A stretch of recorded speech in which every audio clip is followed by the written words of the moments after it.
You wake up in complete silence. It's dark, tight. You don't know where you are. You can't move. And then you realize you're inside a coffin, buried, alive. Your heart begins to race. Your brain spirals into panic. And from that moment on, time starts to count down. But what actually happens to the human body in a situation like this? How much time would you have? How much air? Could you find a way to escape? And the most disturbing question of all, has this ever happened to someone in real life? Today, you're going to find out the answers to all of that. And once you do, you may never look at the ground the same way again. The fear of being buried alive is one of humanity's oldest and most primal terrors. And as absurd as it may sound, for centuries that fear was completely justified. Back in the Middle Ages, it happened more often than you'd imagine. At the time, there were no machines to detect heartbeats or brain activity. Countless people were declared dead when they were very much alive. Conditions like comas, deep unconsciousness, or catalepsy, a disorder where the body appears dead but the brain is still active, were often mistaken for death itself. That silent fear gave rise to a desperate solution.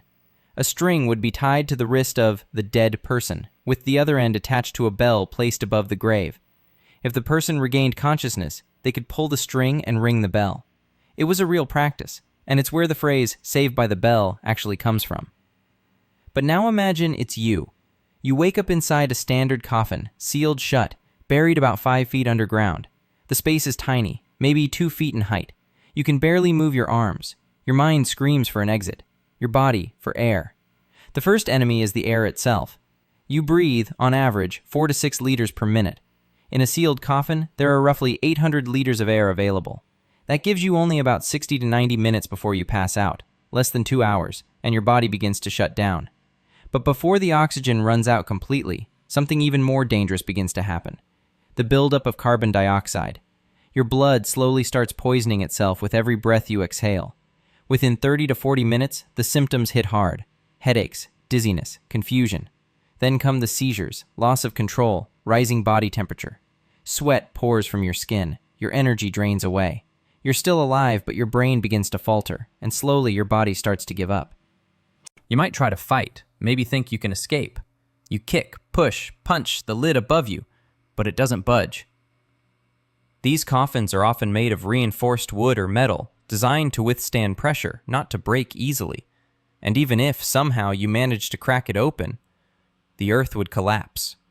Tons of compacted soil would immediately rush into the space around you, smothering your face, crushing your chest, filling your lungs. You wouldn't be able to breathe. The tight space becomes an avalanche. Claustrophobia turns into pure asphyxiation. You wouldn't die because you lacked strength. You'd die because every single movement costs you oxygen. Every effort brings you closer to the end. This isn't a test of strength. It's a countdown.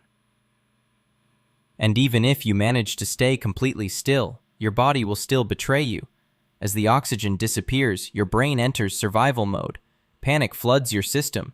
Your heart pounds, your muscles tense. Your body starts to thrash involuntarily. And then, the mind begins to distort. In that absolute darkness, you begin to hear sounds that aren't really there. Muffled voices, distant footsteps, strange whispers. Your brain starts to create illusions just to keep itself from collapsing. You feel tingling sensations. The air feels thicker. You might see a face appear in the dark or hear the voice of someone you love. These are not miracles. They're hallucinations, memories, fragmented thoughts from a mind slipping into oblivion. And when your brain finally realizes that there's no way out, it does what it has to. It shuts down. It simply powers off, but not instantly. Brain activity can continue for up to 10 seconds after your heart stops, meaning you might die fully aware that you're dying.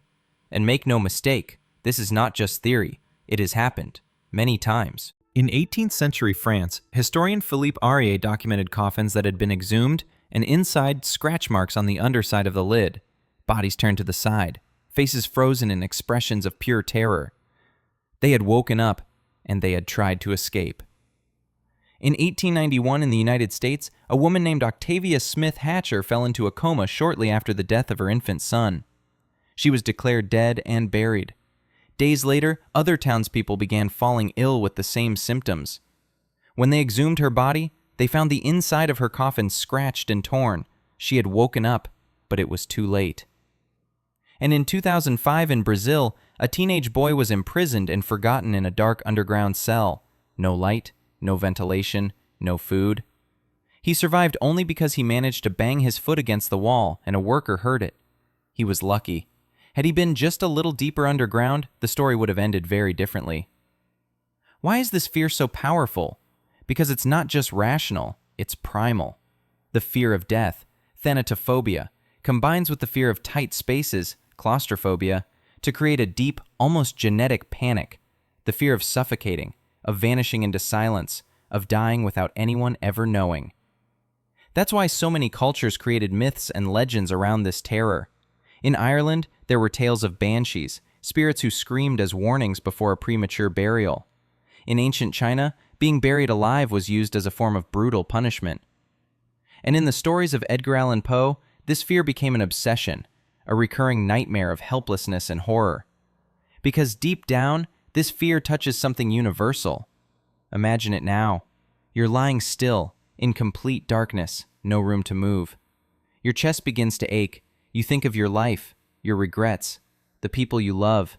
You try to scream, but no one hears you. This is the loneliest death in the world. Silent, slow, invisible. And that's exactly what makes it so terrifying. Because in the end, the real fear isn't death itself. It's the idea of dying, and the world going on as if you never existed. Now, imagine you're still breathing.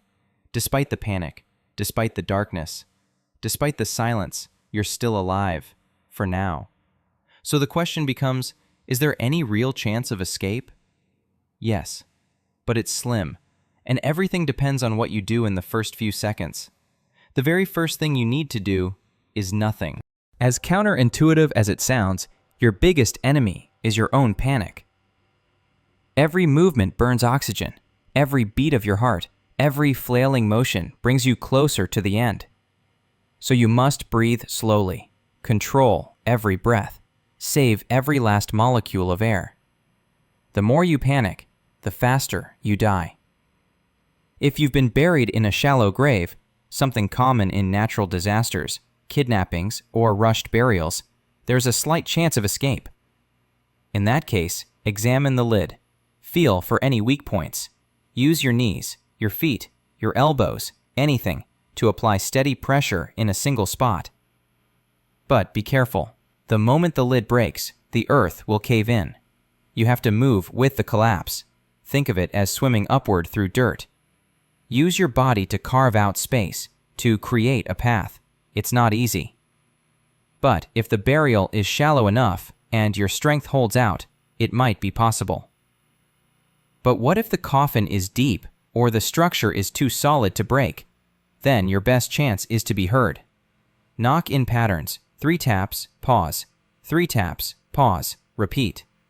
Someone above might hear and investigate. It's not much, but it's hope. If there's still no response, your last weapon is your breath. Inhale slowly. Hold it. Exhale even more slowly. Repeat. Even without formal training, this technique can double your survival time.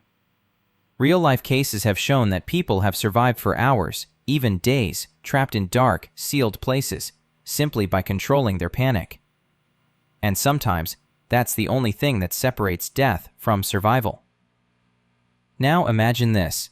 You're lying there, in the dark, breathing as slowly as you can. Time drags on. You don't know if anyone will find you. You don't know if you'll make it out. But you keep fighting, silently, with every heartbeat, with every memory of someone waiting for you on the outside. Because in the end, the real fight isn't against the coffin. It's against fear, against silence, against being forgotten. And if you've made it this far, congratulations. You're curious, you're brave, maybe even a little insane. Now tell me in the comments, would you be able to stay calm if you woke up buried alive? Like, share, and subscribe, because in the next video, the terror might be even more real.